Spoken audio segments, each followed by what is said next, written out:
الحمد لله وحده والصلاة والسلام على من لا نبی بعده اما بعد۔ محترم سامعین اور سامعات، شادی کے بعد زندگی کے ایک نئے دور کا آغاز ہوتا ہے۔ اسے پرسکون اور خوشحال بنانے میں میاں اور بیوی دونوں کا کردار اہم ہوتا ہے، چنانچہ انہیں چاہیے کہ ایک دوسرے کے خیر خواہ اور ہمدرد ہوں، ایک دوسرے کی بات کو سمجھنے والے ہوں، ایک دوسرے کا مزاج سمجھنے والے ہوں۔ دونوں میں سے کسی ایک کی سستی اور لاپرواہی پورے گھر کا سکون برباد کر سکتی ہے۔ ایک مسلمان بیوی کو کیسا ہونا چاہیے؟ چند اسلامی تعلیمات اس سلسلے میں پیش کی جا رہی ہیں۔ امید ہے کہ خواتین انہیں توجہ سے سنیں گی اور عمل کر کے اپنی گھریلو اور ازدواجی زندگی کو پرسکون بنائیں گی۔ پہلی بات یہ سمجھیں کہ شوہر کو گھر کا حاکم اللہ پاک نے بنایا ہے۔ الرجال قوامون علی النساء، کہ مرد عورتوں پر حاکم ہیں۔ بیوی کو چاہیے کہ اس کا الٹ کرنے کا خیال بھی دل میں نہ لائے کہ میں حاکم بنوں اور میرا شوہر محکوم بنے، یہ خیال بھی دل میں نہ لائے۔ جو عورت ایسا کرے گی وہ جنتی عورت ہے۔ یہ مسند امام احمد کی روایت سنیے۔ آقا علیہ السلام نے فرمایا، جو عورت یہ 4 کام کرے اس کو کہا جائے گا جنت کے جس دروازے سے چاہو جنت میں داخل ہو جاؤ۔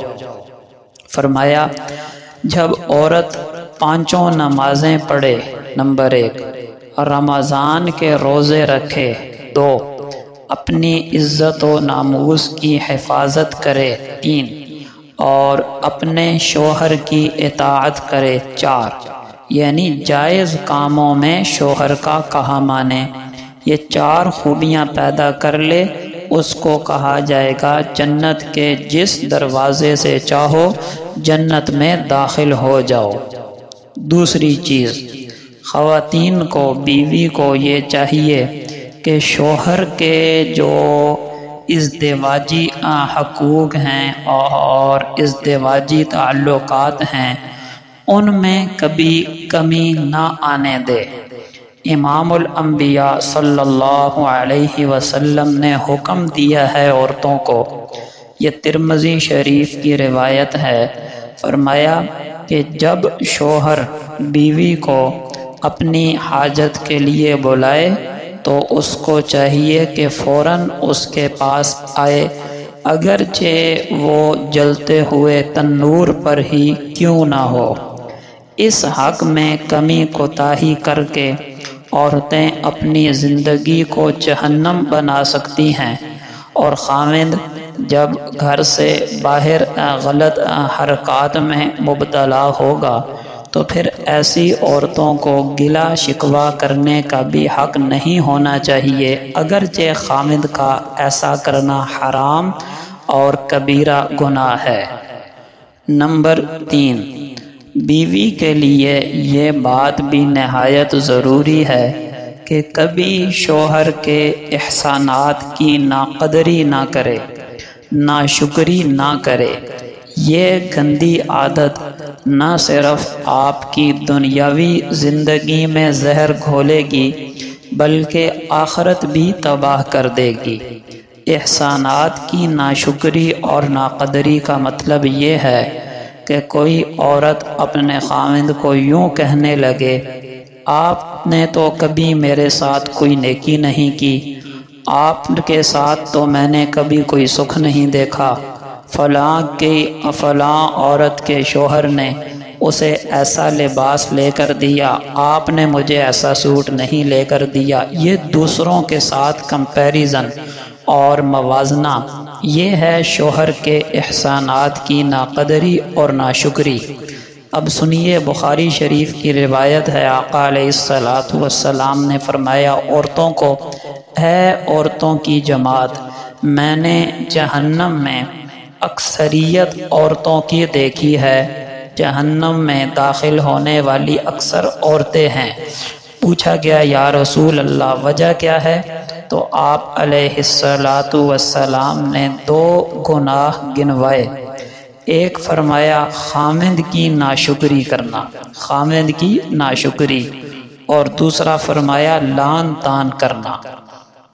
نمبر 4، شوہر جب کام کاج کر کے گھر واپس آئے تو کبھی گندے کپڑوں کے ساتھ، الجھے بال اور میلے چہرے کے ساتھ اس کا استقبال کرنا یہ اچھا تاثر نہیں چھوڑتا، لہٰذا صاف لباس کے ساتھ اور صاف چہرے کے ساتھ اس کا استقبال کرنا، بلکہ بیوی جب خاوند کے لیے بناؤ سنگھار وغیرہ کرتی ہے تو اس پر اسے عبادت کا اجر و ثواب عطا کیا جاتا ہے۔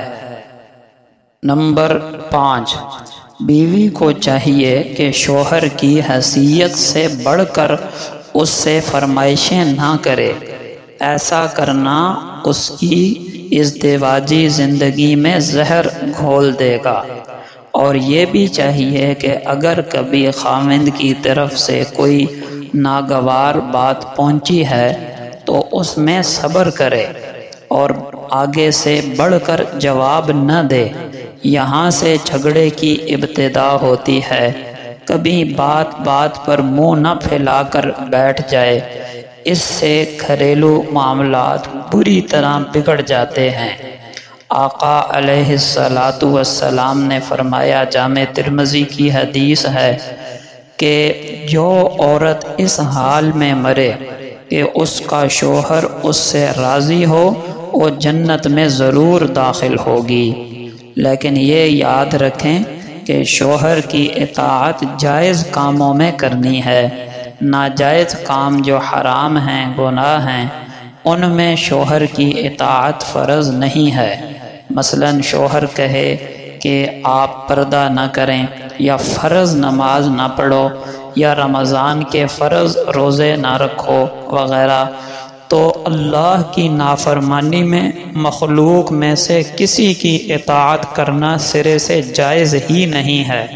اب اگر وہ ایسا کرے گی تو گنہگار ہوگی۔ یہ چند باتیں خواتین کو ذہن میں رکھنی چاہیے، اور ماؤں کو بھی چاہیے کہ شادی سے پہلے اپنی بچیوں کو یہ چیزیں اچھی طرح سمجھا دیں، پڑھا دیں، تاکہ ان کی آنے والی زندگی خوشحال گزر سکے۔ جو کچھ کہا گیا اللہ پاک عمل کی توفیق نصیب فرمائے، آمین۔